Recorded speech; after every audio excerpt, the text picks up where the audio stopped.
Ezekiel chapter 33, verse 9. But if you want the wicked to turn from his way, and he does not turn from his way, that person shall die in his iniquity, but you will have delivered your soul.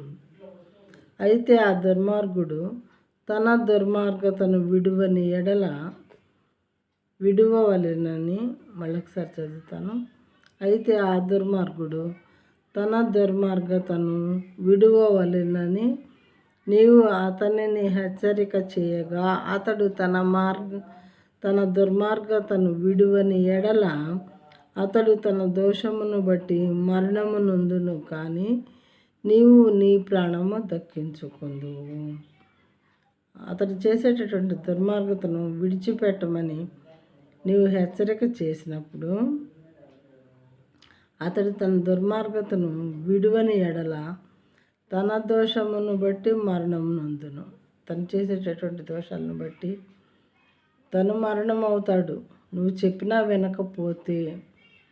కానీ నువ్వు మాత్రం నీ ప్రాణాన్ని దక్కించుకుంటావు. కాబట్టి నేను చెప్పినట్లే నువ్వు ఆ దుర్మార్గుడి దగ్గరికి వెళ్ళి చెప్పాలి.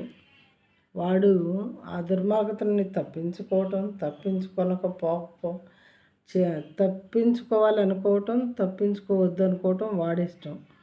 కానీ నువ్వు మాత్రం నీ ప్రాణాన్ని దక్కించుకున్నవాడు అవుతావు.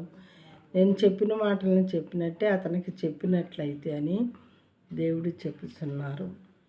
మరి ఈ విధంగా దేవుని వాక్యాన్ని చెప్పమన్నప్పుడు మనలో ఎంతమంది ఆయన మాటకు లోబడుచున్నాము అనేది చెప్పే వాళ్ళమైనటువంటి మనము మరి దేవునికి లెక్క అప్పచెప్పవలసి ఉంటుంది. ప్రియమైన వారలారా,